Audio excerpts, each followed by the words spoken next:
Driving it home with Patti Vasquez, Patti Vasquez. From global conflicts to greenhouse gases, the folks refusing to wear masks says, and politicians getting caught grabbing ass says, she's driving it home with Patti Vasquez. And good evening, everyone. Good evening and a Happy New Year. This is Driving It Home with Patti Vasquez with special guest host Elliot Serrano, the Chief Geek Officer for the Patti Vasquez Show, as well as Chicago's King of Geeks, and, occasional sidecar co-host and fill-in. I certainly hope you folks are familiar with this voice. I was just in studio last week with Patti, and it was a lot of fun. So when Patti asked if I could sit in for her tonight while she took care of some things for this special occasion, that is New Year's Eve, I said, no problem. I'm happy to do it. So here I am, sitting in, despite, other folks thinking maybe Patti was going to be here. I know I walked in and everyone goes, "Where's Patti? Where's Patti?" I go, I'm sorry she's not here. And I mean, it was like the look of disappointment on everyone's face when it wasn't Patti. I was like, oh, okay, geez, folks, I know you all love her, but come on, I can get a little love too. In all seriousness, though, yes, this is Elliot Serrano, sitting in for Patti Vasquez on this New Year's Eve, and it's going to be my job today to kind of get us to the, to get you to the new year. Well, I mean, at least for the next 2 hours I'll be here. Plus, we're going to have a lot of other shows here on WCPT AM 820 that you can listen to. Make us part of your listening routine. We have lots of great shows here that inform and entertain, especially if you're looking for Progressive Talk. WCPT is the home for Progressive Talk in Chicago. I am incredibly grateful for the folks here at WCPT. They were the ones who gave me my first opportunity to be able to just host my own show. Yes, it's Patti's show, but Patti vouched for me. The folks at CPT said, "Hey, we've heard him before. Let's give him a shot." And since then, I have been able to host several shows on my own, been able to add that to my resume, and it's given me other opportunities in other areas of media. So again, very, very appreciative. And I'm going to tell you, the values of this station really do line up with what I believe personally. So if you are someone who is a progressive, who believes in progressive views, and meaning, we call it progressive now, but before that we called it liberal, and then before that we called it, I forget.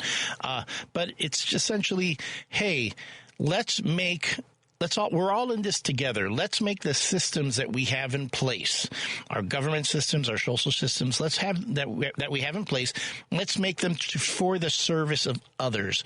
Let's make it so that everyone is served by the taxes we pay, by the investments we make, that all of us benefit from them and not just a few.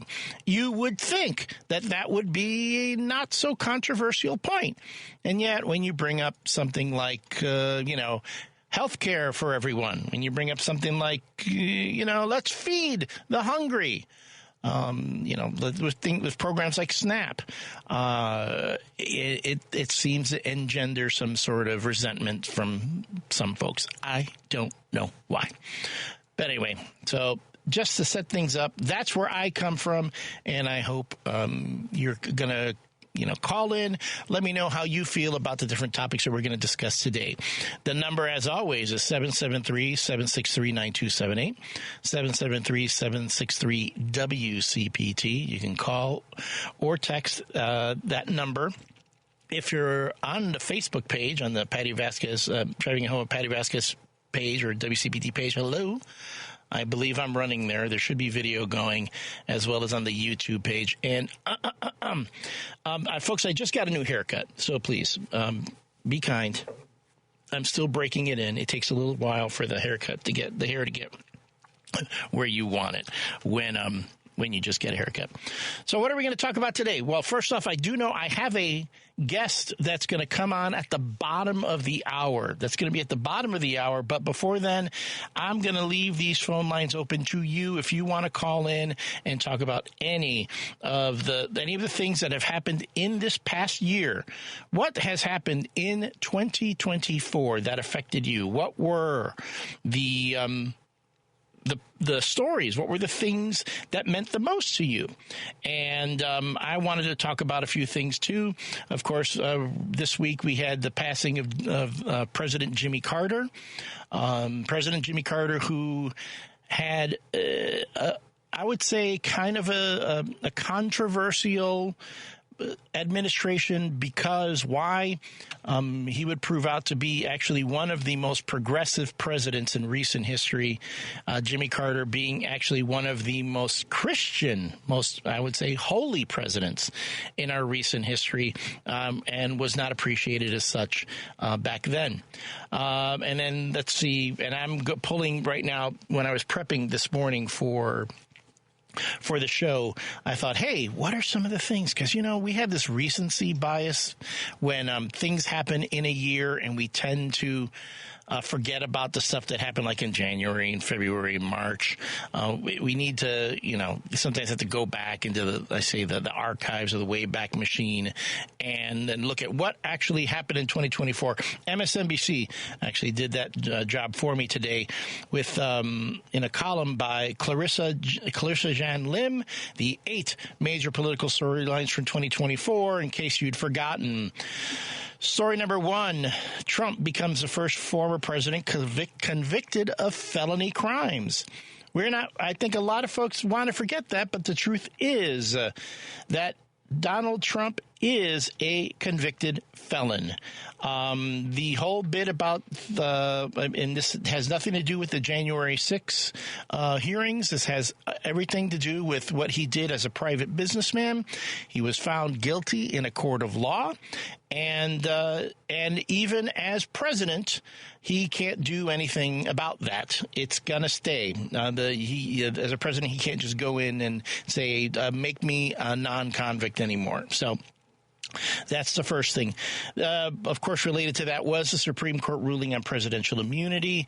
The bit about President Trump not being he's unable to be held liable for actions that he did in his capacity as the president, which Joe Biden would say at the time was a terrible disservice to the people of this nation.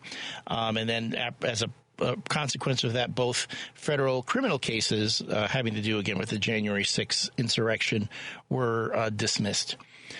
The most consequential debate in modern history between Biden and Trump, which pretty much got everyone thinking, oh boy, the Democrats are in trouble, causing President Biden to ultimately step aside to allow Kamala Harris to become the Democratic nominee for president of the United States in the Democratic Party.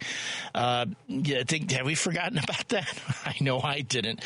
That was tough. That was probably one of the, again, when it comes to how media influences our decisions, our perceptions, that particular debate played a tremendous part in how people viewed the Biden presidency and President Biden himself. Another thing that happened that was consequential and really influenced perception in the media was the assassination attempt of President Trump. Remember, in Pennsylvania, a young man up on the roof of a storage unit nearby took shots at Donald Trump, missing him, but unfortunately hitting some people in the crowd, and causing a lot of controversy, not only with, again, the most recent assassination attempt of a president. I mean, he was a former president, but I mean, Donald Trump was both the presidential candidate and a former president. The last time we saw that was Ronald Reagan. And so we get to revisit that sort of anxiety within the public consciousness to that. And, of course, the controversy surrounding the Secret Service and all this dumping on the Secret Service by Congress. I remember watching those hearings and really thinking of those congressional members who were on that committee who were pretty much taking apart the director of the Secret Service. To all of you, I say shame on you. Shame on you. That a lot of the questioning, and there was so much grandstanding that was just done for political points, not really having to do anything with getting to the bottom of what was causing the problem. How there were cracks in the security that were surrounding the Trump campaign. I mean, here's the thing. There could have been a million things that the Trump campaign was doing wrong that caused these particular issues, right? But there's no way the Secret Service is going to tell you that. There's no way the Secret Service is going to come out and say, the reason this happened is because the candidate did this, or the candidate's campaign did this. Why? Because the Secret Service are bound by duty to do the job and not question the procedures of the candidate. And so the bus throwing, how the Secret Service director was thrown under the bus by these congressional people just was a shame, a total shame. And is it just me? I mean, everyone kept saying that his ear got nicked or hit.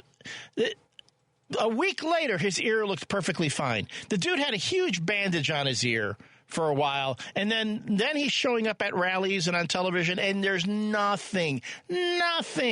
I'm serious. I'm sorry. I am not a conspiracy theorist, but there's something hanky about that whole thing with his ear. And you know what? No one questioned it after that. No one's ever asked about it. It's the only time you see anybody questioning it is on social media. Speaking of social media, the moment the Harris campaign started, we had the memes. The Kamala Harris memes started off with Charlie XCX, saying that Kamala is brat. And wow, did we get caught up in that whole fever, didn't we? Didn't we get caught up in the furor of this whole, we're enthused about this particular candidate. There's enthusiasm surrounding the Democratic, now the Democratic nominee, an enthusiasm that apparently was lacking under Joe Biden. Boy, did we get sold a bill of goods when it came to that. Then bringing in Elon Musk. Elon Musk, as the Trump campaign was running out of money, Elon Musk interjects himself and starts giving massive amounts of money to the Trump campaign to keep him going, and pretty much buying himself a position in the administration, whether it's not necessarily a secretary of anything, but Musk went out ahead and just created a whole new job for the guy. The Matt Gaetz Attorney General debacle was also something that finally came to an end. I don't know, did any of you read the ethics committee report that was finally released? Good golly. And the thing with Matt Gaetz, for the most part, and I've kind of said this in the past, and I'll be frank. Matt Gaetz himself is probably an unsavory kind of dude, not the best kind of personality.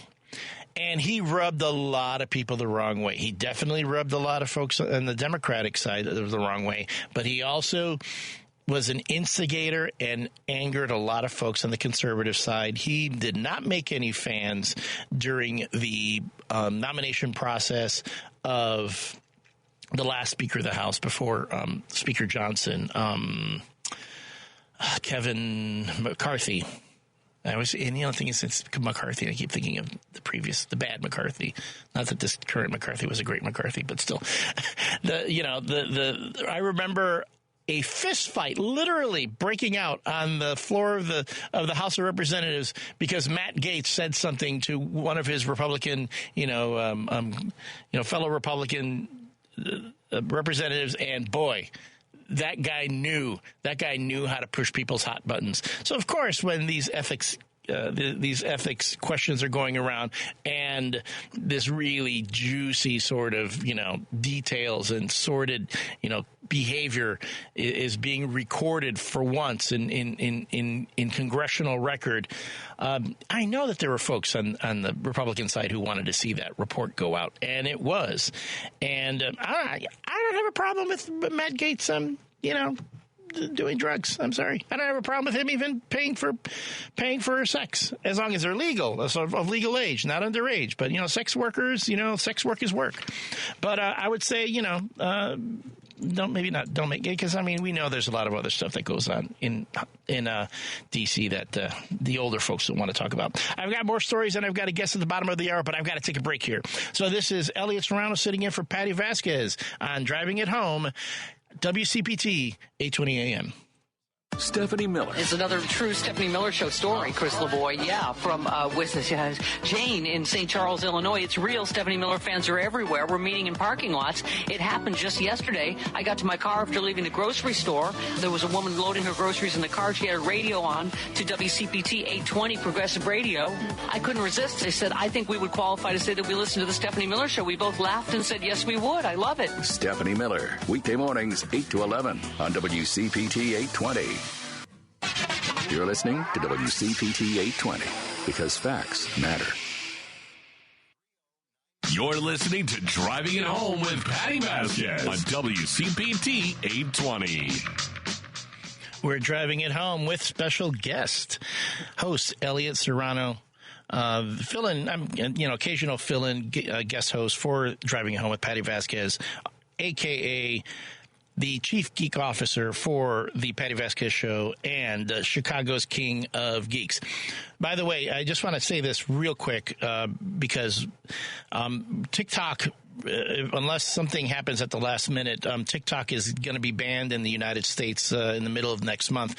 I got on TikTok earlier this year just to try out the platform to see how it works, and I find the algorithm is incredibly reactive, and I swear TikTok knows that it's going to get banned, and I have been blowing up on TikTok. I mean, blowing up. I have done like 3 posts so far that have gone viral on TikTok that I can't believe. So if you follow me on TikTok at King of Geeks Chicago, you're going to see my latest post, which, man, has it hit a nerve, and we're talking overnight. I think I posted it last night before I went to bed, and this morning it's gone bananas. So check that out, and let me know what you think. I forgot to say this when I first came on air, but I should have given a big shout out to Minocqua Brewing Company, one of the sponsors of Driving Home with Patti Vasquez, as well as Kids Above All. Organization that does great things for youth in need. All right, so I'm getting a little tired of listening to myself ramble here. I know, I've got a caller. Excellent. All the way from the wonderful mile-high city of Denver, Colorado, is Cynthia. Cynthia, how are you? Thanks for calling Driving It Home. Hi, this is one of my favorite on-air shows, so thank you for providing this therapy as the year ends. This is as much therapy for me as it is for you, so thank you. Yeah. Listen, you had mentioned something about, everybody getting along and making everything available for all to share and prosper from. And I just really want to say, until this country digs deep into the roots of how we became a country, i.e. slavery, and how the programs that we benefit from were designed to oppress and leave out folks. Right now, we are coming into 2025 with a hateful group of folks. These folks mean business. They don't want peace and prosperity for everyone. They want oppression, and I don't know why it's so hard for people to understand that. I'm a black woman, and I call Patti all the time. I think they're getting sick of me, but I really feel like we're close. The younger generation, I'm 66. I think the people 40 and below will get it right because they see everybody as inclusive. They've grown up that way. And they're going to have to revisit and redesign all of government functions to be more inclusive. And I think that's a good thing. But I had to call you and say this because, you know, it's the bottom truth. You know, if you don't get to the root of why things are and how it became, it's never going to be, you know, a happy place. You got people that won't even say Trump is a convicted felon. They think until he's sentenced, he's not a convicted felon. So there's a tremendous amount of ignorance, you know, in this country. We've got to learn how to reconcile our data, you know, how we get information. And I had called last week and suggested that the Democrats are going to need to do a department of lie verification daily. That was something that the Biden administration tried to do as far as social media went. They wanted to come up with a department to actually vet information as it's being distributed on social media, and it got a lot of criticism for that. It's like the whole, how does the government think it's the one that are the arbiters of truth, right? Well, no. What I would think is that they would provide resources and links to disprove what is being presented. Right. And, you know, so there's a record. And I would also like our talk show host to, you know, be more forceful in, you know, why don't we say the convicted felon president of the United States? You know, I never heard that during the debates. I never heard it being referenced. You know, it was like he was a normal man.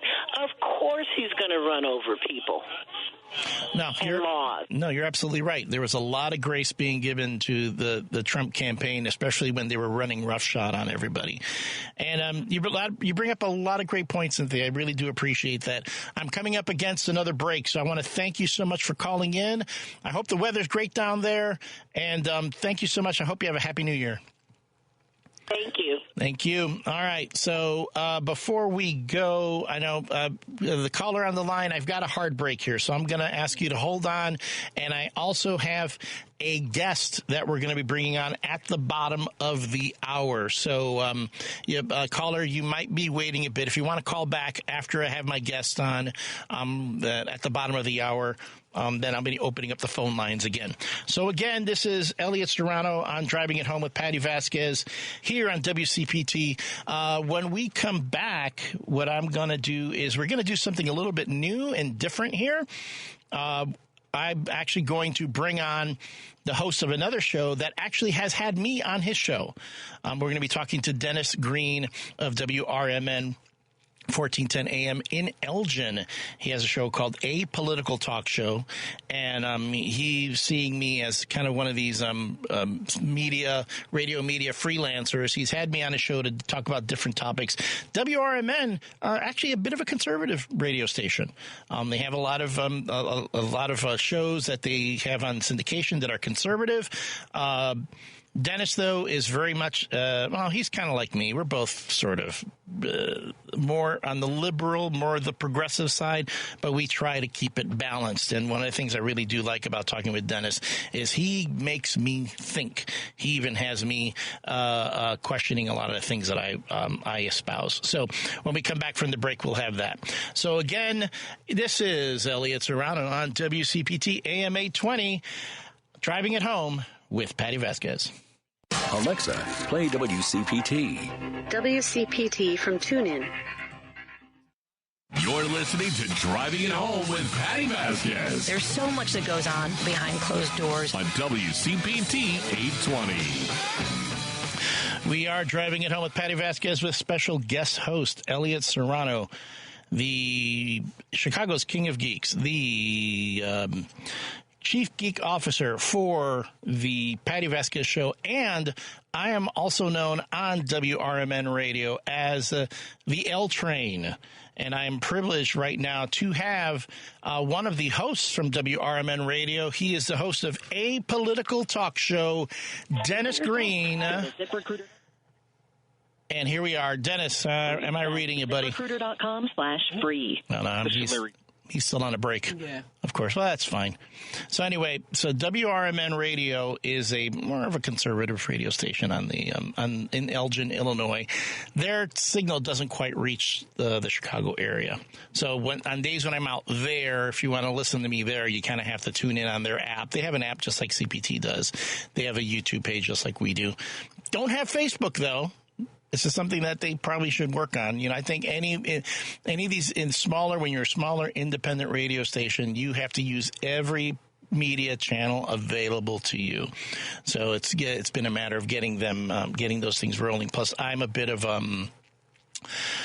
a marketing nerd, and I've been interning there in their sales department, and I've been learning a lot about how to sell ad time on the radio, but I've been trying to say, hey, we need to, you kind of need to do more of this, and this when it comes to the marketing of your content. So anywho, and I want to again say the Driving It Home with Patti Vasquez is sponsored by Minocqua Brewing and Kids Above All.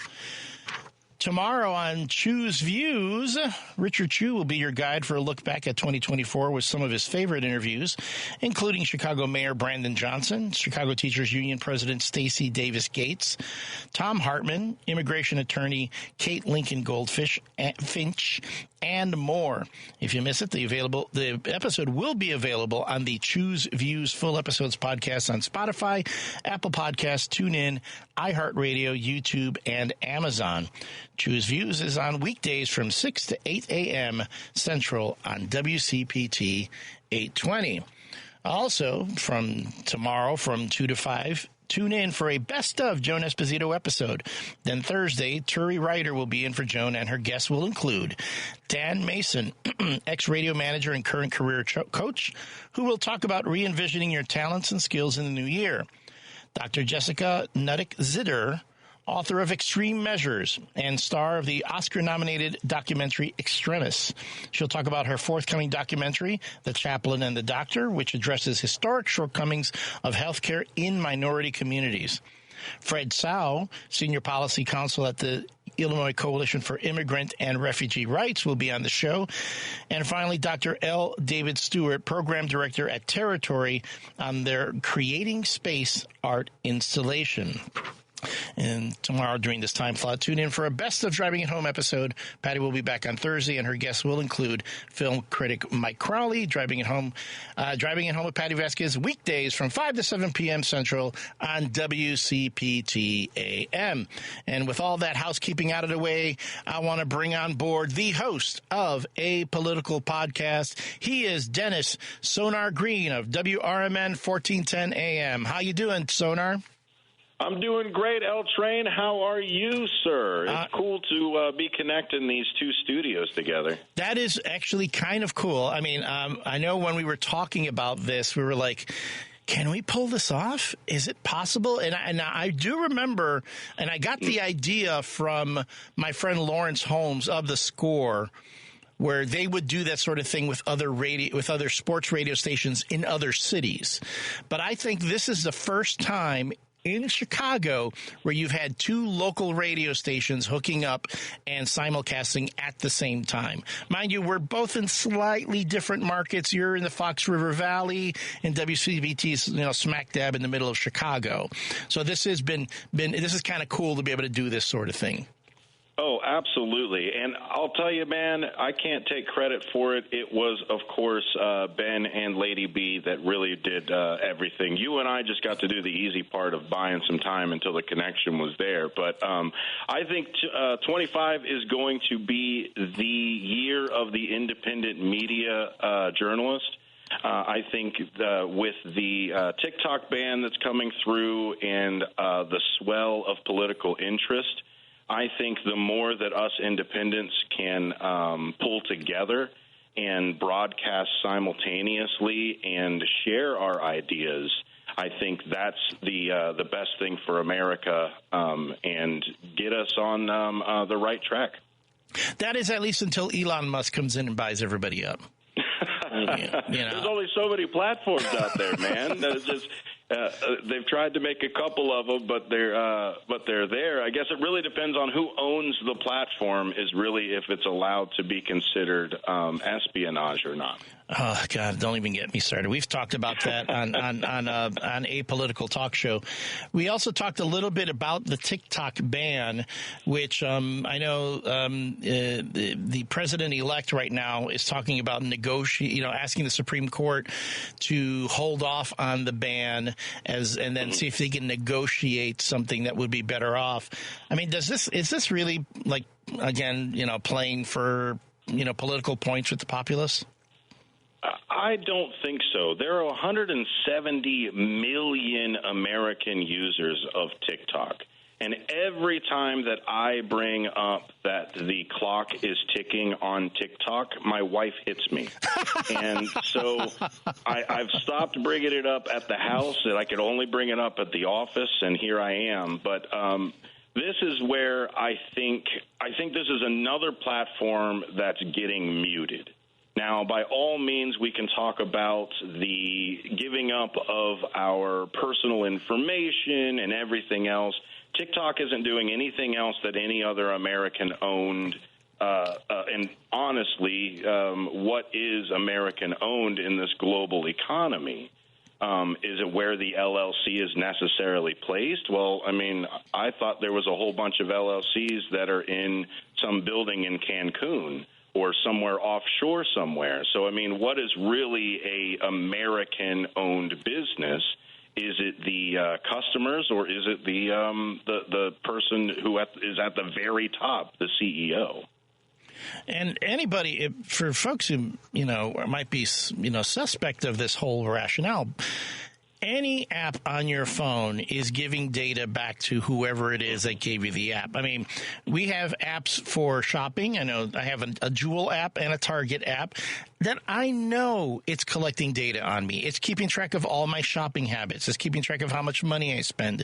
It's keeping track of my location.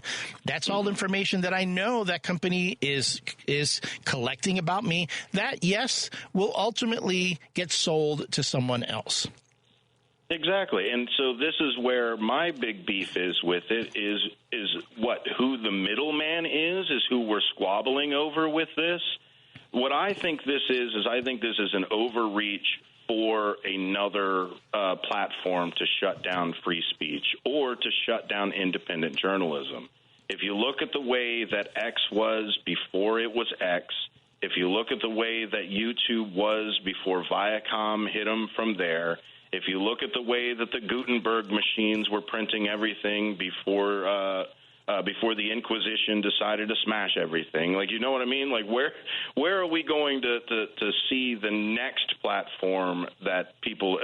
I hope Blue Sky, that's now coming to its own, I hope doesn't end up in the same fate that most of these places have been. I've got a Blue Sky account, and it's, after a while you get just so many accounts. It's a lot to keep track of.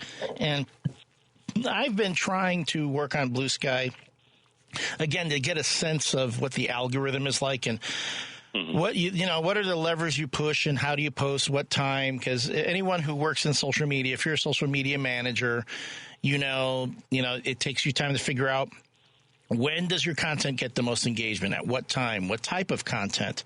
What is it that people are going to react to? And like, I'm looking at my own TikTok right here. Which is this, I know, some gal just popped up out of nowhere.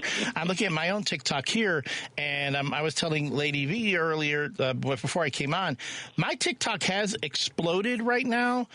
And there's stuff that I just posted this morning or last night when I went to bed that has gone viral. And I'm wondering if it's because TikTok is going, please, please, please don't let them pull the plug on me. Look at all this nice stuff I can give you. Absolutely. Yeah, especially as a broadcaster. I've fought with Facebook for years on letting us be broadcasters. Just let us stream, let us do our shows, let us do things. But the algorithm pushes everything for wanting the selfie hold up that says, hey, I'm over at grandma's birthday party, you should come in, and not a full-fledged broadcast. Now, YouTube leaned a little bit into that, but I think TikTok is jumping into expanding more because these may be the death throes or the death rattle of TikTok.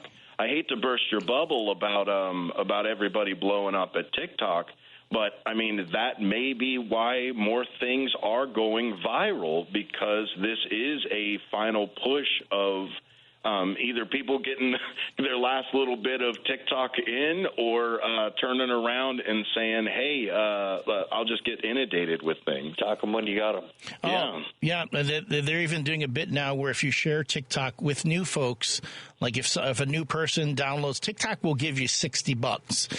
If you share that same link with someone who's already on TikTok, TikTok will give you $10. So you can tell TikTok is trying desperately to get the public support, so that enough people will get up and go, no, you can't take it from us. Well, here's where I like to stir the pot, Elliot, is this a large negotiating tactic? The same kind of things that Trump is doing right now with the tariffs or anything else, of just saying, look, I will just deploy the business nuclear option if you don't do what we specifically want you to do. But to continue to play that devil's advocate side of it, this happened under Biden's watch. Well, we've had the debates about that. I mean, that whole thing started, it's been in for a while. Okay. So beyond TikTok, we've also had a conversation about AI. You, I know, have been a proponent of it in many cases. In my time over at WRMN, you've shown me some really, cool stuff that the AI can do, to help with certain things. I know there's some folks who are going to get really hot under the collar if you talk about an AI being used to do anything. What would you say to those folks? I would say AI is like a tool, right? If I start waving a hammer in an inappropriate way, then I'm going to be making damage the way that a hammer would do. AI does different damage. AI is a different tool. So that was what our show was today. We moved into a Tech Tuesday type of mentality here, and that was what our AI was. So right now we live in what is called narrow intelligence. So it's artificial narrow intelligence. So Siri or Google or Alexa or any of these just assistants are really supposed to be for targeted individual things. So even some of the AI that I've shown you is stuff that I've had to make that's targeted. I have to make this type of creator or that type of creator. I can't just pull it into one giant AI that says, well, you know what, give me a recipe on this one, but then also give me a business plan over here. You have to narrowly bring down that AI if you really want to make it effective. Oh, no. That seems like responsible AI. I don't know. And I really don't think – I mean, again, it's a Jurassic Park thing, man. It's like, hey, we got dinosaurs. We don't want to make just the little dinosaurs. We want to make the giant dinosaurs. We want to make the dinosaurs that will eat people, even though it's probably not a good idea that we do that. Well, and you've said it before. There's been some AIs that we've, as far as the scientific sci-fi side of everything has gone, that there's been some AIs that were not necessarily the benevolent, let's just manage your crops type of Logan's Run type of AIs. It depends really on what their purpose has been. Man, I saw Logan's Run. I know how that ends. More human than human, if you will, with Logan's Run. I know I don't want to spoil a movie that's been around for, oh, my goodness, what is it going on, almost 40, 50 years now. But the robot that was performing the AI jobs, he said he was more human than human because he actually had a job that sustained life instead of just whatever pleasure dome that Logan's Run was putting together. Oh, that's also what the Blade Runner, what Rutger Hauer's creator. I can forget. I actually met the actor who played him at San Diego Comic-Con once. It was just not to derail, as I tend to do. Oh, and then Rob Zombie too. Yeah, Rob Zombie, right? But Tyrell's the creator of the replicants in Blade Runner. And he says that to Rutger Hauer's character, who's like one of the chief head replicants that Harrison Ford is hunting down. I remember meeting him, not Rutger Hauer, but the actor who played Tyrell, standing in a line getting a sandwich at San Diego Comic-Con. And I go, I know this guy from somewhere. And he kept looking at me and he goes, well, have you seen A Clockwork Orange? And I go, no, I'm sorry, I haven't seen that one. He thought that would be it. Well, you haven't seen that one? Yeah. We got to discuss that later. I know, I do. And I haven't seen Dr. Strangelove either. I need to see that one as well. Those are two Stanley Kubrick movies I need to see. Oh, good. Classic. Right? But in any case, so he goes to me and goes, well, I was in Blade Runner. And I went, you had your head crushed by Rutger Hauer. I said that out loud to this man in line in front of a lot of people. So, needless to say, not my finest moment. Hey, speaking of AI and replicants and these creations that are supposed to do jobs for us, or heck, like let's say keep us company. Yeah. The little bitty robot that people were buying for their kids that is gonna die soon. What's that? What's that going on? Tamagotchi? No, the one that's I forgot the name of it. It's like a little robot it was a little AI robot that had that people were getting it for their kids, and it would talk to them and have conversations, and it had little expressions on its face, and the whole thing, I guess, the software was hosted in a cloud, so all the interactions and everything that went on with it had to be stored in a cloud, and now the company that put these robots together and sold them to all these kids after a few years is now saying they can no longer afford to host the cloud, and all these little robots are going to be inactive soon. So all over TikTok, you see kids crying because they know their friend is going to die soon. That's terrible. That's like what Y2K was supposed to be. We were all in the cloud, and we're all going to die. That's what I thought. Oh, my gosh, that's terrible. Like, is somebody just, like, not paying the internet bill for those servers? Like, what's happening? It's like, oh, goodness, I had the story call up. Hold on, AI robot. If anything was there for a Kickstarter, this is it. I mean, who needs health care? In Kickstarter, this is what Kickstarter was really made for, was to protect the children's robots. But that's just the thing too. It's like these folks were getting these little companion robots for their kids. They had lessons, they had conversations. These kids were like, and again, they're young children who are kind of forming a bond with this AI companion. Are they unplugging this thing, or is somebody just a jerk and was like, we got to wipe the whole thing? No, they're saying hold on a second. You has just it been unplug compromised? it? Yeah. Has it been compromised by another government? They're just saying they can't host the cloud anymore to keep all the information, the operating system on these little guys. They should at least email the files out. Like, at least do something like that to at least get something. My goodness, that sounds terrible. Moxie was the name of the little character. Moxie, the conversational learning robot. And yes, okay. and then I'm looking at it now.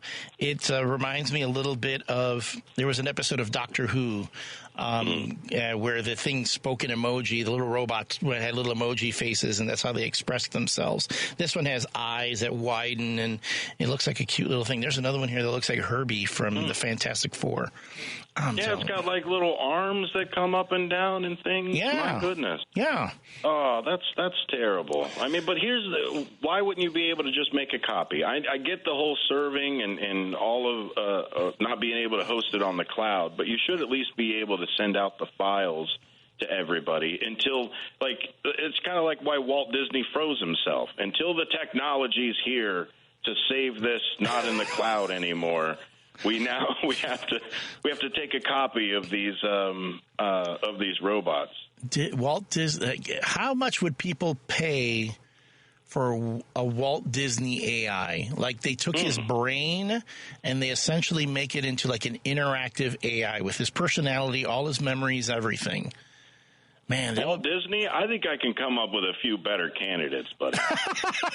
Well, but, Disney fanatics, though. I mean, I can see that premiering at D23. They're like, now, everyone, your very own Disney bot, Walt himself. I've got a question for you. If you had to pick one AI to overrule the rest of humanity, which one would you pick? The one from the Spike Jonze science fiction film starring Joaquin Phoenix. Her. Oh, she? What was that? Samantha? No, yeah, the one with Scarlett Johansson's voice. Mm-hmm. Oh, that one can. That AI can overrule me any day. Looking for an ex machina situation. Yes. I get it. Yeah, but still, no, I don't want. Ex machina bait. Yeah, ex machina, but I don't want freaking Oscar Isaac chasing me down a hallway. I just want, just to be able to talk to the AI, have her talk to me, tell me how smart I am, how handsome I am, how great my writing is, which is everything. Here's your work order for the day. Yeah. Make sure you put your hard hat on for the mines. Yep. Because we need that lithium, baby. Man, you brought me back to earth fast.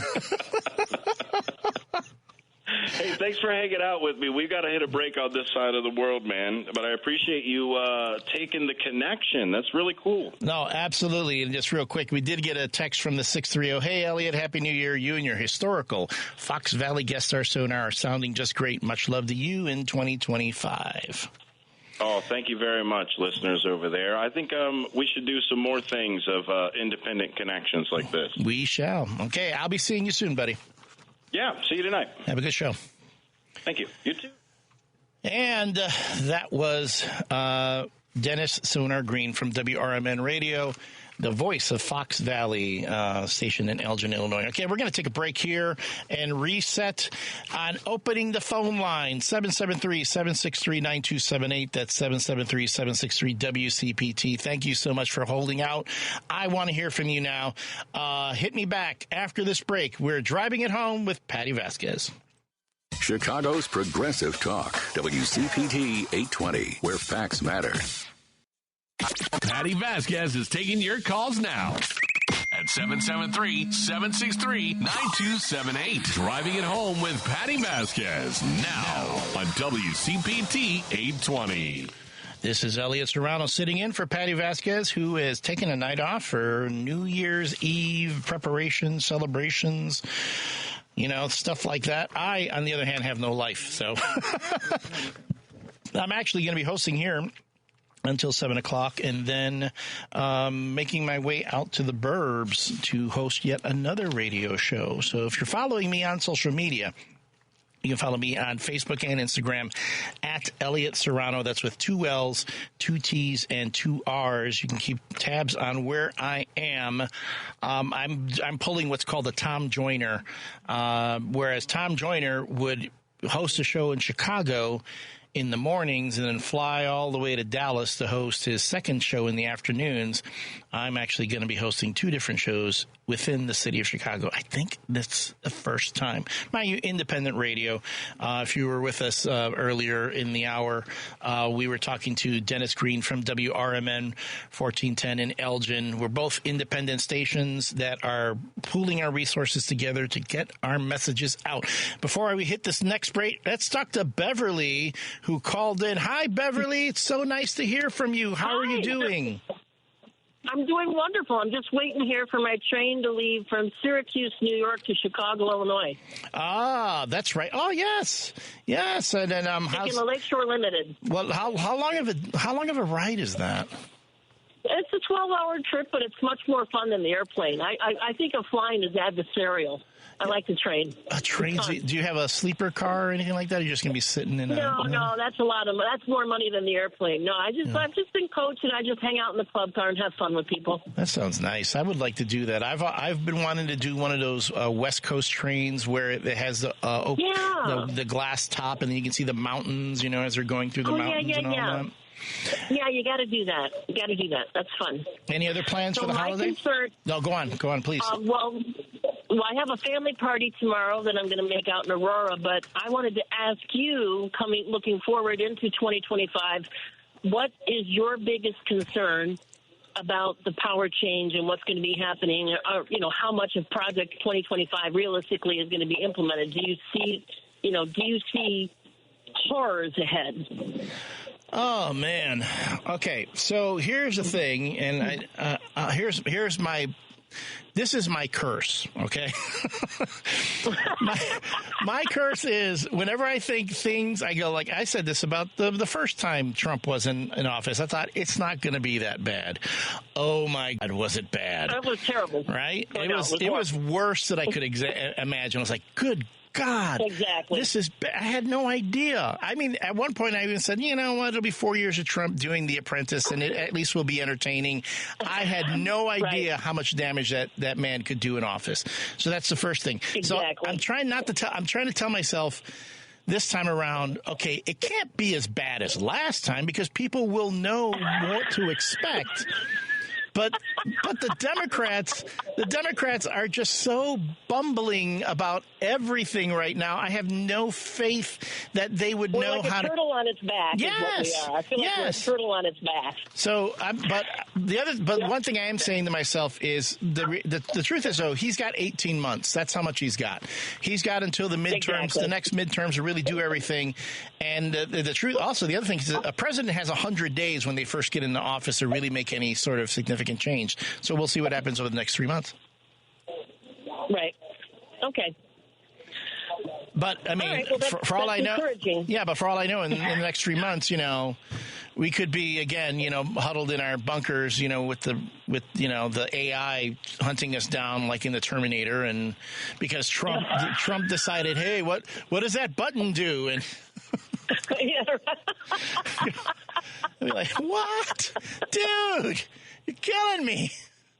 All right. And that Holman guy, he's like the original Mr. Scrooge. I don't think anybody could reach him. It's unbelievable. I will say, though, what is entertaining right now is seeing how the MAGA base are having it out with Elon Musk and some of the folks in the Trump administration, which they're like, you weren't paying attention, man. We don't want foreigners coming in here and taking our jobs. And Elon's saying, you're saying, hey, foreigners are the ones who are going to take your jobs. So, anywho. Well, Beverly, thank you so much for calling in. Thank you for being a follower. Thank you for also commenting on my Facebook. I do appreciate that. I appreciate your support. Okay, terrific. Enjoy your New Year's. Hey, have a safe trip, and you do the same. All right. We have another caller on the line. No, we have to take a break. I'm sorry. So caller number from the 415, I see you on the screen. I'm going to come back to you right after the break, so don't go away. This is Elliott Serano sitting in for Patti Vasquez on Driving It Home on WCPT 820 AM. Because facts matter. You're listening to WCPT 820. Driving it home with Patti Vasquez, Patti Vasquez. From global conflicts to greenhouse gases, the folks refusing to wear masks says, and politicians getting caught grabbing asses says, she's driving it home with Patti Vasquez. Yeah, we're driving it home with Patti Vasquez and special guest host Elliott Serano, the chief geek officer for the Patti Vasquez Show, as well as Chicago's King of Geeks. Follow me on TikTok. Go to King of Geeks Chicago on TikTok and see the post that I put up there last night. That has blown up. TikTok is in its final throes. It knows it's going to be gone from our shores soon. So TikTok is out there making everyone go viral. Watch how I've gone viral there. I also want to give a shout out to our friends in Minnesota at KTNF AM 950. Welcome, Minnesota, our friends up north. I mean, I think the Minnesota is what, Canada South? Mm-hmm. You know, I mean, I guess y'all kind of like, I mean, I don't mean to say y'all in a derogatory term. Trust me, I love Minnesota. I've been there, although it gets so blessed cold up there. Way colder than Chicago. So, hey, KTNF AM 950, thanks so much for joining us here. And for those listening to us on WCPT 820 on the Heartland Signal. And I think that's how our next caller, David from San Francisco, is listening to Drive It Home. David, it's so nice to hear from you. You called in when I was in the studio last week. Oh, yeah. Hey, Elliot. And actually, I'm not getting it on the Heartland Signal. I'm seeing you on Facebook. But dumb luck, I caught you, so I'm waving. Hey, I'm waving right back at you. Thank you. Good deal. And by the way, Minnesota, yeah, it gets cold, but it also got, I think one of my worst sunburns was in the summer I spent up there. So they get ungodly hot, you know, sitting in a rowboat fishing up there in White Bear Lake. I got so cooked. But still sounds like fun. Yeah, go on. Yeah, reason I called, I don't know if you've heard Donald Trump's latest bad idea, and it's probably from Peter Thiel or Elon Musk or somebody or another, because Donald Trump wants to create a strategic reserve of Bitcoin, and he wants to take America. Yeah.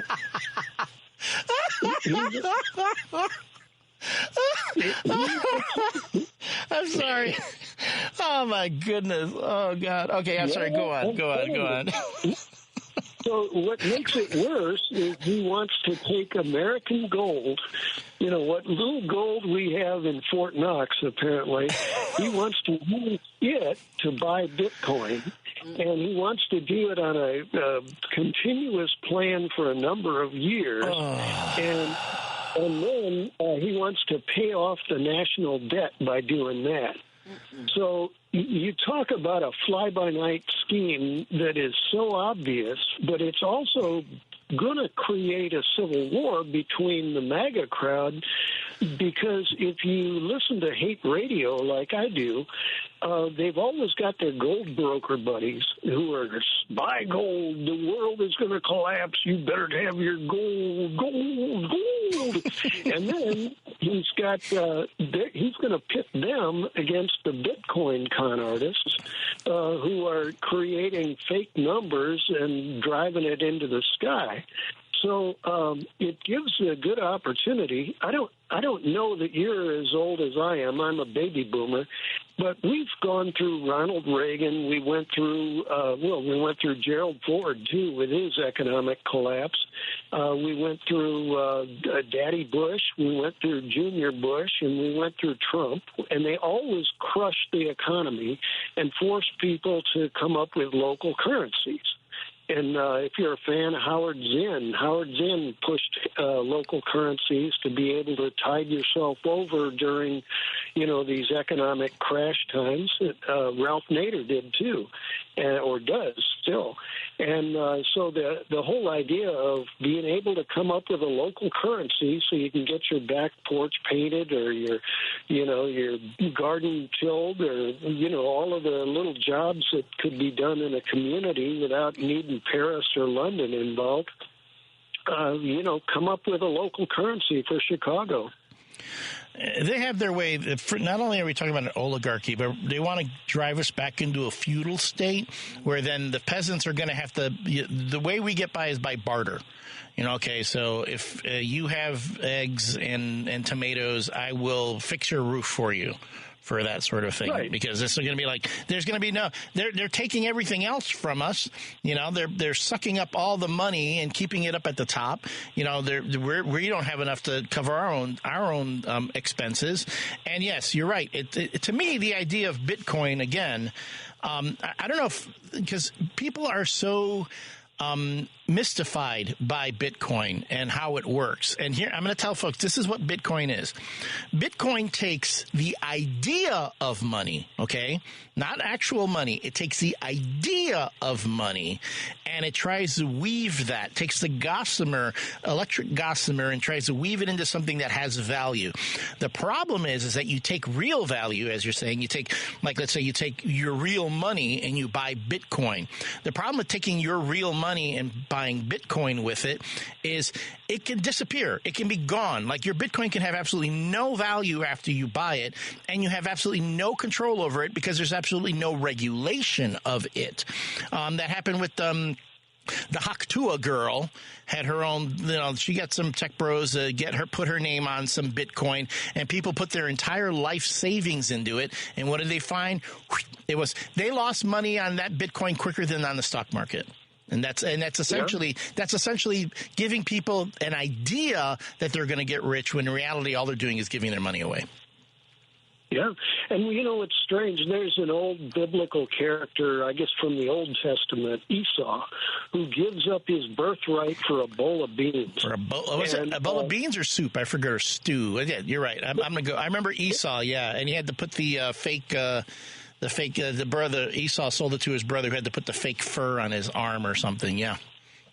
Yeah, and if we've got the MAGA religious crowd, keep Esau at the tip of your tongue, because this idea of giving up gold for a fake currency, we're not going to be able to get anything done. Like, for example, I'm a big environmentalist, and to be able to actually clean up the hazardous waste, or to clean up the oceans, clean up the rivers, clean up the skies, we're going to need some kind of transaction to be able to do it.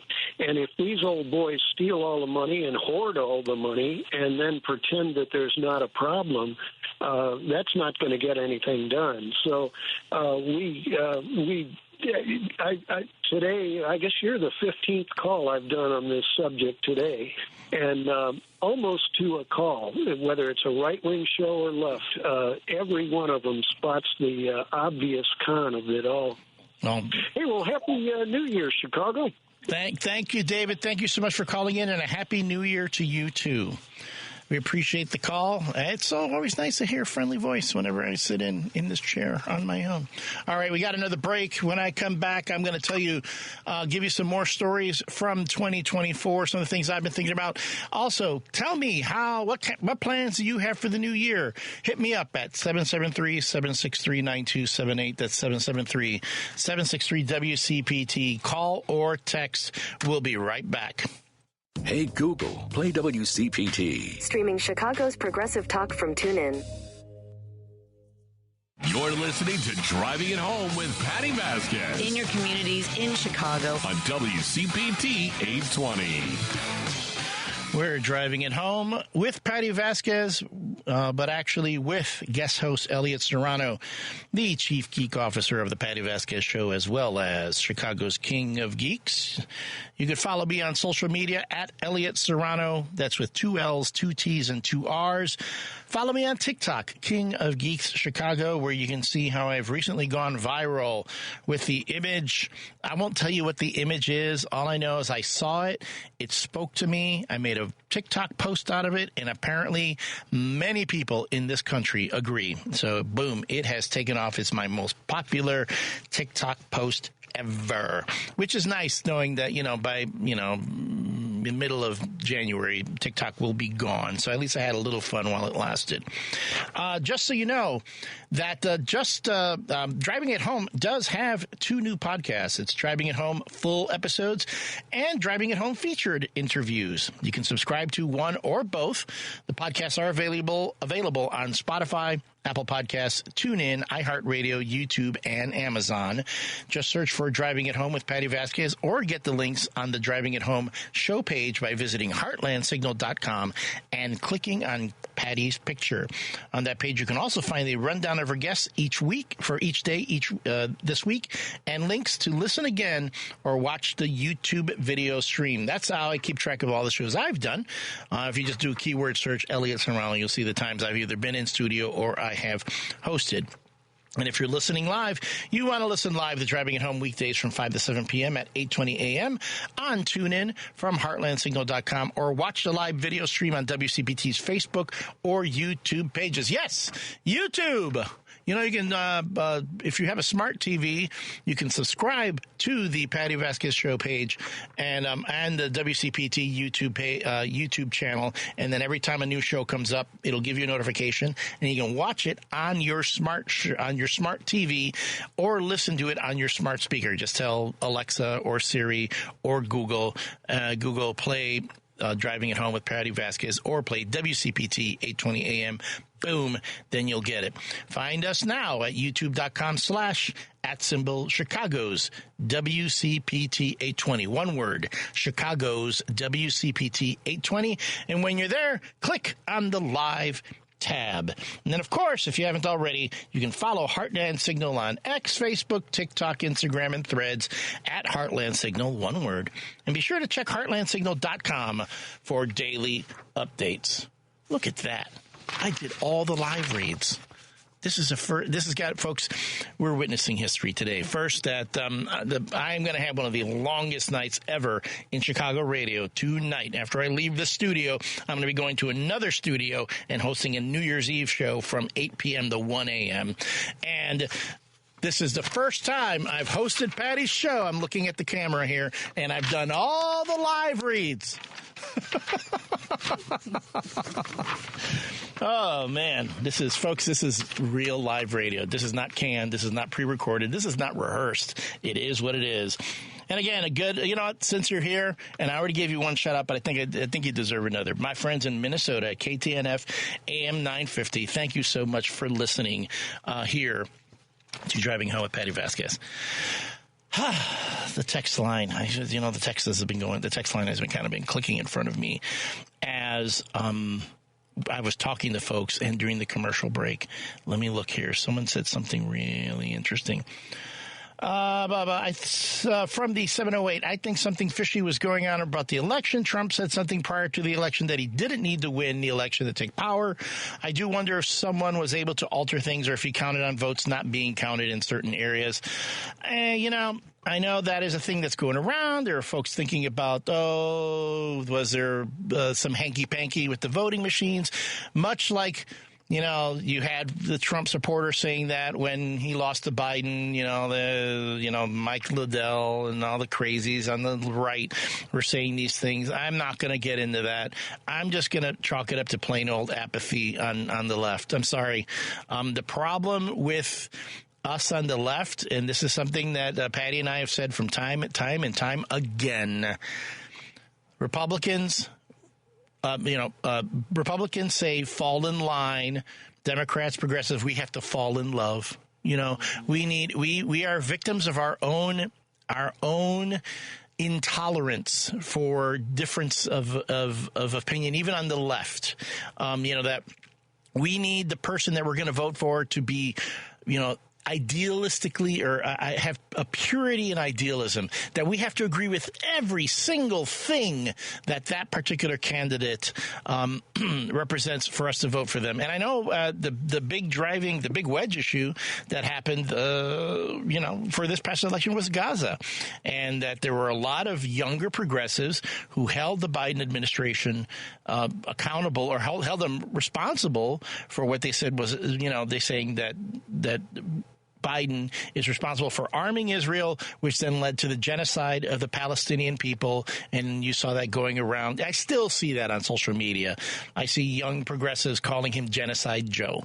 And then the right was wonderful in transferring that thing over to Kamala Harris, saying, well, if Joe Biden is in favor of the bombing and all that of Gaza and arming the Israelis, so that happens, then, of course, Kamala Harris should also be held responsible possible, forgetting that the vice president has no such power. And even Kamala Harris came out and said, I will do something to address the things that are going on in Gaza. But, it didn't matter at that point. Just like the first time around when she was running for the Democratic nomination back in 2020 among a very wide, campaign field, a white candidate field, there was the meme that was going around was Kamala is a cop. No, I don't think there was any hanky-panky done with that. It was just, again, intolerance of difference of opinion, I'm afraid. And don't get me wrong, do not misinterpret this as me endorsing what's happening in Gaza. I think what's happening in Gaza is horrendous, and I do hold Netanyahu and his party, the Israeli Parliament, responsible for that. And you can support Israel and also support the Palestinians. And when folks come out and say, well, if you criticize Israel, that's anti-Semitic. No. Israel does not represent all Jewish people. In fact, there are many Jewish people who don't agree with what's happening on in Gaza. There are many Jewish people who say that this sort of thing needs to stop as well. But the hardliners on the right, on the parliament, in the Israeli government are having their way right now, and that's what happens when you let hardliners have their way. It's going to happen here too. Mark texted in earlier, and he said a couple great things as I was talking to folks. He says, Elliot, we miss Patty, but you are the perfect guy to host tonight. Thank you, Mark. I appreciate that. We're lucky to have a live radio tonight. That's true. A lot of folks are doing pre-recorded stuff. You're not getting live. You're getting pre-recorded to go on in the background because, a lot of us, we're not expecting you to really listen. You might be. But let's be honest. I know Christmas is one thing. I know when Christmas comes around, I like to have just Christmas music playing in the background. I don't necessarily need to have talk radio going on, or there'll be sports. Everyone's watching football and stuff. That happened this past Christmas. You had a couple NFL games. Of course, the NBA was doing their thing. I can get that. But, New Year's is different, and especially if you're kind of you're on your own, and New Year's is treated, a little bit differently. There are a lot of folks who got to work tonight. It's not like everyone gets New Year's Eve off. Heck, my mail got delivered today, and there are people who are working at the stores. And you know what? And the place is going to be open tomorrow as well.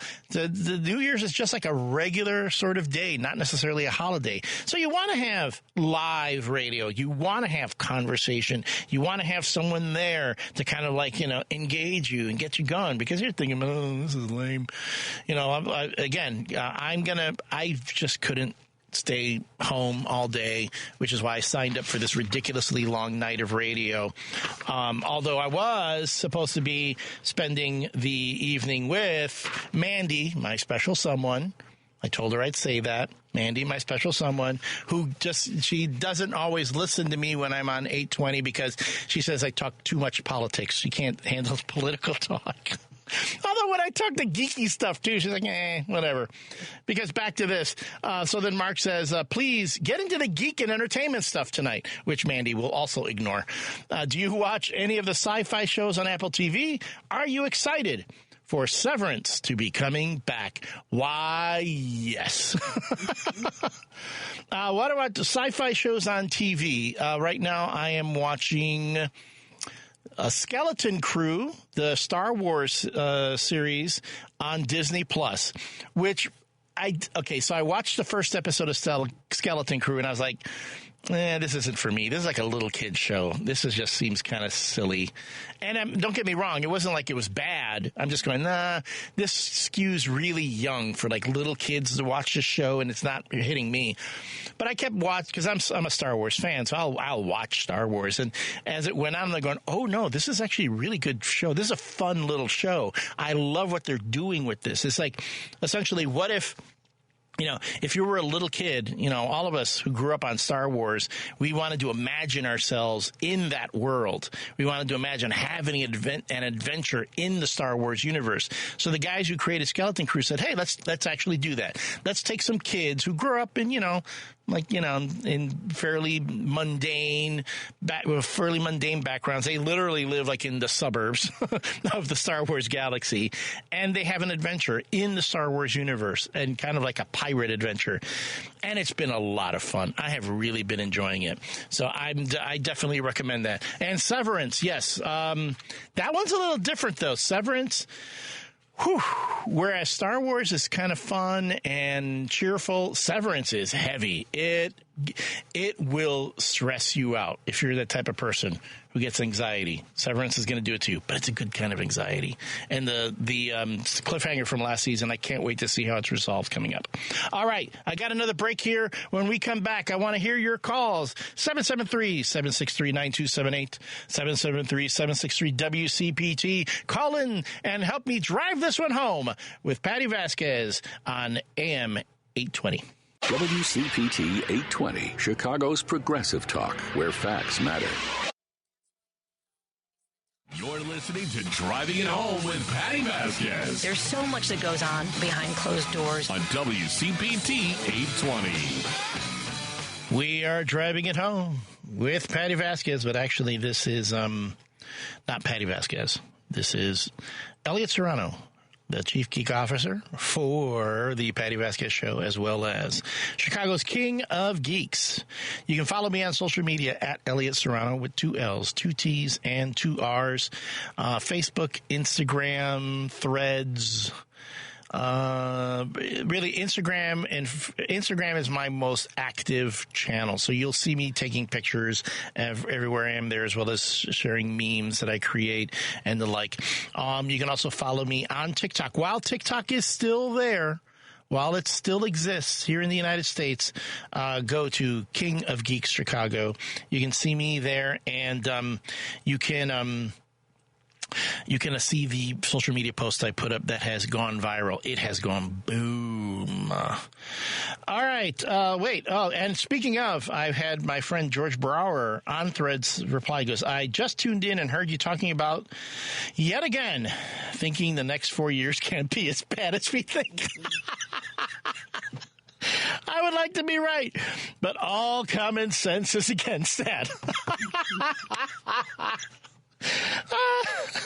And I think that's why the post I put on TikTok has blown up. We have such an impending sense of doom coming.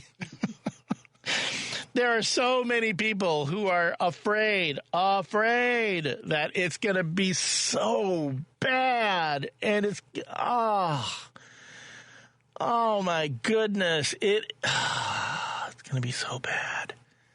It's going to be so bad. Here's the thing. It's going to be MAGA. Okay. And this is the thing too. And I already have this. I get that on my social media too. I get the MAGAs who go on there, you liberals, you need to stop crying. Trump is your, back to the baloney from the last time where they're crying, Trump is your president. Oh, deal with it. Oh, liberal tears, blah, blah, blah. Okay. You know what? At this point, I'm like, I'm done. I'm not even going to complain about that anymore because and this is a point I meant to bring up when our texter talked about the issue of Trump not seeming to care so much about people voting, or like the voting didn't matter as much. And at one point he said, you know what, just vote for me this time. You won't have to vote anymore. And people thought it's him he's going to put himself in office like permanently. And I don't think it was even that. It was just the whole Trump saying, look, just get me into the president's chair one more time, and then I'm never going to ask for anything ever again.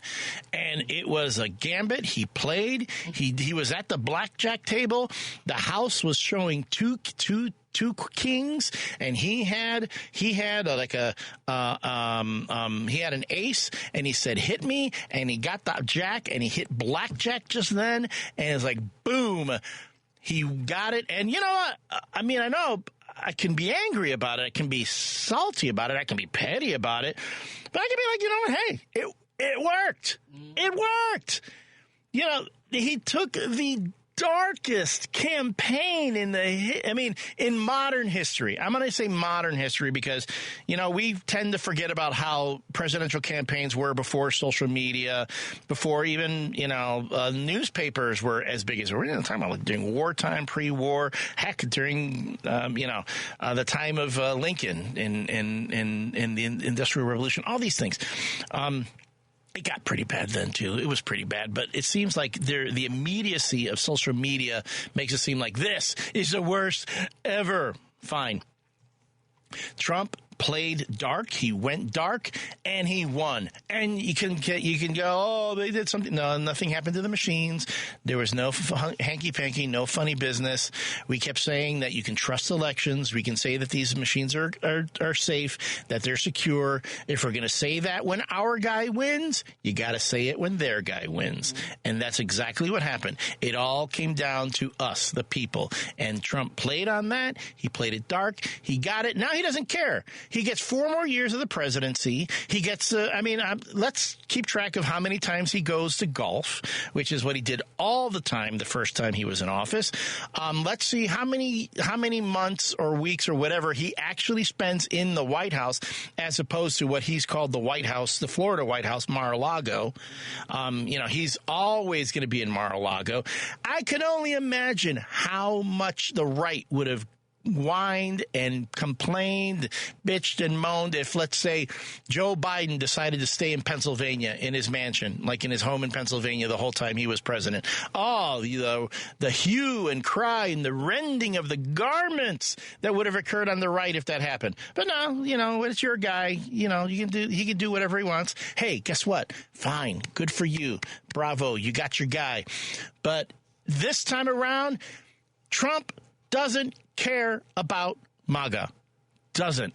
You folks who are of who need government assistance, you folks who need the support of others, taxpayers' dollars, guess what? Not going to be getting it. A lot of that's going to get taken away. But that's what you voted for. That's what you wanted. It astounds me when you hear about people, the government's, it happens every time down in Florida. Whenever there's a hurricane or something and people are, getting hit and the insurance companies are they sure aren't helping people down there. They're not insuring homes. They're not paying for any sort of settlements and helping people get their homes back. They're like, well, now we need the government to come in and step in. So when you need those government dollars to come in and help you rebuild your home, you love it. The rest of the year, you're like, you know what? Stay out of my life. I don't want the government doing it. I don't want to pay income taxes. I don't want to pay this or that. But the moment you need government support, you're like all over that. Gimme, gimme, gimme. And if you don't, it's like, well, the government doesn't want to help me. Government doesn't want to do anything for us. Hey, folks, it's one or the other. Take one or the other. It's mathematically, it's an economic fact. Red states, the states that talk the most about not wanting the government in their lives, the red states get more money per capita, more money from the federal government than blue states. In fact, blue states have to have greater GDP. We have to create more money. We have to generate more income tax for the federal government to be able to supply that money to the the red states. So blue states are like taking care of red states left and right. And then y'all get salty when we say, hey, let's try to figure out a way to make this fair for everyone. I don't get it. I really don't, and but again, it's because, well, we want to own the libs and, you're just mad because your guy lost and our guy won. And wait a minute. Didn't everyone complain that the reason we wanted Biden out of office is because eggs cost too much and gas costs too much and the president has to be able to do something about that, right? And that's all I kept hearing the day after the election. Oh, yeah, well, what happened here was that, the president needs to be able to control prices and people aren't happy with the price of things and inflation's too high. And then the moment Trump gets in office, the moment Trump gets he wins, the presidency, he goes, well, you know what? It's not that easy to bring prices down. Once they're up, it's hard to bring them down. And what am I hearing now from MAGA? Oh, well, it's just hard to be able to go in and change the prices and, bring prices down. It was never about prices. It was never about the price of eggs. It was never about the gasoline. It was that you wanted your guy. You wanted your guy. And you wanted your guy because you know your guy reflects how you feel about your fellow man. Let's be honest here. Let's be real. As we go into 2025, all right, we are going to be going into some dark times, okay? They're going to be dark. And there's going to come a time when we as Americans are going to have to make a choice whether we want to continue to support those who are so obviously lying to us and so obviously running a scam and a game on us. You know, as I say, Donald Trump is like the Vince McMahon of presidential politics. I mean, the guy... True story.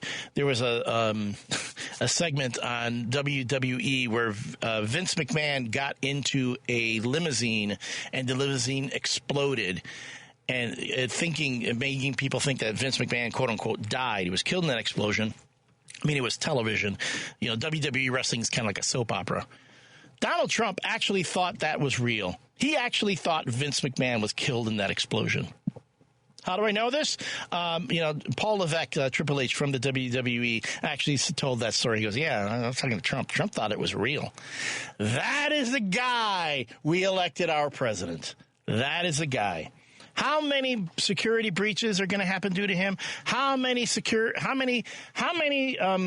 movements is he going to reveal? When's the next time he's going to announce on television that we have submarines off the coast of a foreign adversary? When is he going to reveal the status of an Israeli asset to the Russian, ambassador, thus making it the Israelis had to pull that asset out real quick, or otherwise, that asset was going to get cacked.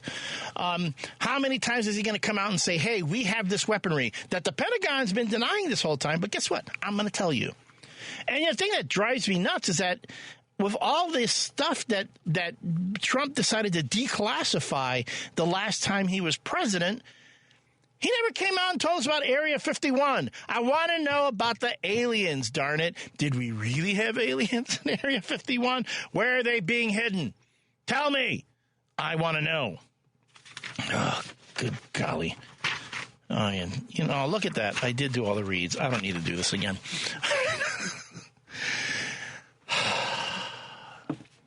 At any point, things are going to get really dark. I'm trying to have a sense of humor about this, but I have a feeling 2025 is going to be a dark, dark ride.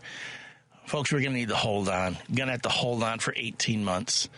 18 months when Trump's in the driver's seat and the Republicans have the House and the Senate. 18 months for them to get agendas through, whether it's Project 2025 or any other baloney thing that they're going to do to pretty much fleece the American public.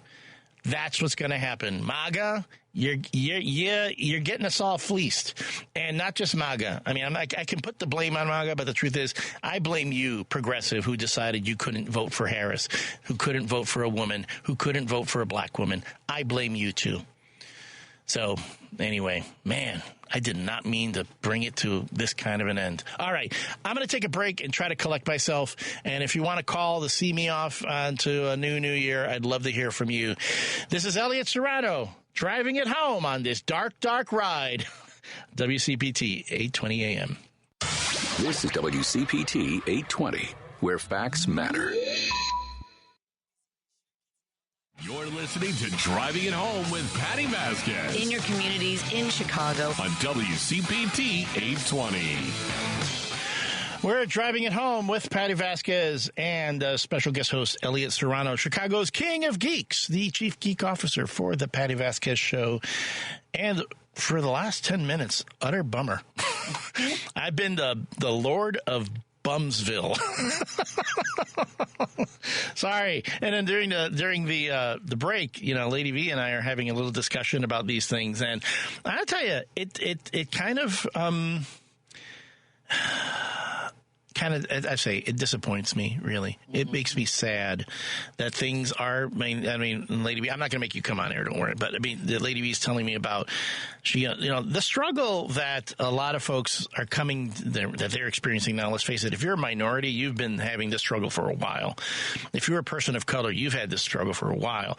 If you're a black person, a black woman, you've been having this struggle for a while. And I know there are a lot of folks, especially black women, who are saying, hey, welcome to the struggle. Hey, now you know what we've been dealing with for generations, not just now, but generations. And a lot of us are like, oh, no, this didn't work out. No, hey, guess what? Them's the breaks. That's what happens when you take your eye off the ball and you let the other team drive it to the lane and take, shoot a layup and they go. And that's essentially what progressives did. 2016, all I heard was there's no difference between Trump and Hillary. There's no difference. I can't believe I heard them say that. And then we kept saying, and then I said, but there are going to be Supreme Court justices that are going to be placed. You want Hillary to do that? We don't see. I had actual progressives say to me, I don't see Hillary doing any different, seating anyone different than who Trump would seat. I was pulling my hair out. Anywho, back to the text line here. Some of y'all were feeling really bad for me, so you came in and you tried to rescue me. While I love Star Wars, and this came up when I was talking about Star Wars Skeleton Crew on Disney+, there's also a Twilight Zone marathon going on the Sci-Fi Channel this weekend. That came from the 708. I wish I had Sci-Fi Channel. I don't get Sci-Fi Channel. And I know, but Twilight Zone, I do believe if you have Paramount Plus, you can get Twilight Zone episodes. I do have Paramount Plus, and I know, and I think it's the newer Twilight Zone that's on there, though, the one that Key and Peele, Jordan Peele. Oh God, I am ashamed of myself. He directed Nope and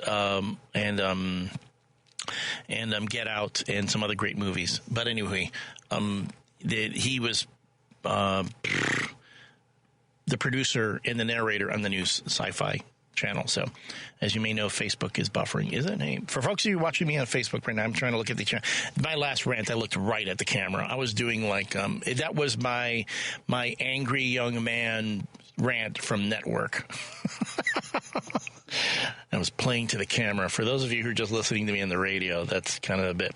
All right, let's see. Back to the text line. Mark, who also was asking about what sci-fi shows, chimed in about the Bitcoin. We were talking about Bitcoin earlier. Quantum computers may be able to hack Bitcoin at some point, and then when the market begins to believe this, Bitcoin will be done. Yes.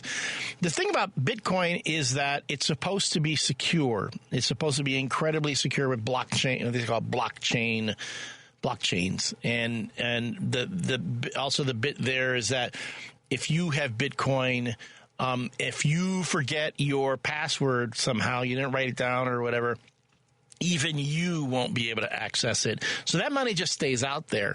And here's the thing. I have to stress, Bitcoin is not regulated. So if you buy $5,000 worth of whatever brand of Bitcoin is out there, you're not even guaranteed that value. You could literally lose that $5,000 overnight. That's what happened to a lot of folks getting into Bitcoin. There's a Dogecoin as well as the Haktua girl, her coin. And I don't blame the Haktua girl for that. She just put her name on it, and then the tech bros went in and just fleeced a bunch of folks. But yeah, the thing about Bitcoin with Mark, and also talking about David from San Francisco was talking about the Bitcoin. Like Trump wants to take the gold, what gold we have. Using it to buy Bitcoin. That is the stupidest thing I've ever heard. To quote the dumbest man on the planet. Anyway, the Bitcoin is, if you did that, let's say, first you can't do that because gold is material and Bitcoin is not. But if you wanted to transfer the wealth of, as you say, the gold standard, which, by the way, the United States is not on the gold standard anymore. We do not have enough gold, in fact, to be able to cover the amount of cash that we put out there. It's all we print it, we put it out there, and other countries, because now most every other country goes to the standard of the dollar. We have like the standard of the world. That's how we have our dominance. There's no way we could have enough gold to cover all the cash that's out there. So that's gone. Gold standard is gone. If we took so I guess it really wouldn't matter what we did with the gold in Fort Knox, although putting it into Bitcoin would be, I call that the Goldfinger maneuver. For those, I'm a big James Bond, buff. I had a podcast called Shaken Not Heard, a James Bond fan cast. Look for it on Facebook. It is exclusive to Facebook, where you can watch the show with me and my co-host Dave Pinto. We talk about every James Bond movie from Dr. No through No Time to Die. And in Goldfinger, the villain Goldfinger wanted to irradiate all the gold in Fort Knox, thus destabilizing the U.S. economy, which still is made no sense to me. Because you can irradiate it, but what's going to happen? I would think radioactive gold would be worth more. Now that I think about it, it's like, I want some of that radioactive gold. I don't want just regular gold. And so, but that was him. That was trying to crash the U.S. economy by dealing with gold. And now that doesn't matter anymore because, again, we are not on the gold standard. And from the 360, thank you. Pluto TV has a Twilight Zone channel. Free. Thank you. Okay, I'll look into that. I do get Pluto on my Fire Stick. Does Fort Knox still have gold? Also from the 360 in Washington State. Bitcoin is a risky scam. Does Fort Knox still have gold? I to be honest, I don't know. In fact, I'm doubtful that it's there anymore. Even if it was, again, that seems to be pretty irrelevant because gold just does not mean what we used to think it was, what we used to think it meant. My words are coming out funky now. But folks, this is the thing. Let's be real here. We have reached the point with the way money exchanges hands electronically, and it makes this easier now. The way money exchanges hands, and from person to person, state to state, country to country, money is no longer a tangible thing. It's an idea. It's an idea. When people have a lot of money in the stock market, those aren't assets. It's not money that they actually have that they can spend. Like Elon Musk, they say he's worth like $4 billion or $50 billion, or he's going to be like the first trillionaire. But it's not like Elon Musk can go to the bank and withdraw $1 trillion. It's his assets that people agree are worth that much. So money is something that we all agree that it has value. Bitcoin, because you only have so much money in the world. Only people can only generate so much value, so to speak. Bitcoin is a way to get around that, to say, well, we want to outpace the GDP of what countries or whatever. We want to create more money. We want to create more value. So then that way I don't have to sit around and wait for my assets to, my stock or whatever to, rise so I can get this money. I'm going to throw it in Bitcoin. Hey, you all agree that my Bitcoin is worth this much now? Okay, thank you. Now I'm going to take my money out. That is Bitcoin. Bitcoin is not just a risky scam. It is a scam. It's a scam, period. You're going to have tech folks are going to sit there. No, this is Bitcoin. You don't understand, blah, blah, blah. No. I know how many economists are going, it's ridiculous that so many people have bought into Bitcoin and agree that it's worth something. And in most cases, when you want anyone to think you're worth something, it's not even that you're actually worth it, is that people agree that you are. The same not only goes for money, but it also goes for people. It goes for, for some reason we have equated people having a lot of money with actually being worth being looked after, being cared for. Why do so many people turn their nose down at the homeless? Okay, why do we treat the homeless as less than? Because they don't have a home? Does that make that person less valuable? Does that make this person someone that we can just dismiss, deny? We can allow them to freeze on park benches at night because they're not worth anything? Is it just because they don't have a home? They don't have money? That's how we judge them? That is a scam. That is another scam that's been put on all of us. That the more money you have, the more you're worth. That makes me angry. All right. I meant to go out on a brighter note, but hey, guess what, folks? We're all in this together going into 2025. I hope it's better to you than 2024 was. Coming up next is Randy Road here on WCPT 820 AM. This has been your guest host, Elliott Serrano. Be good to each other. Love one another. Take care. Bye-bye.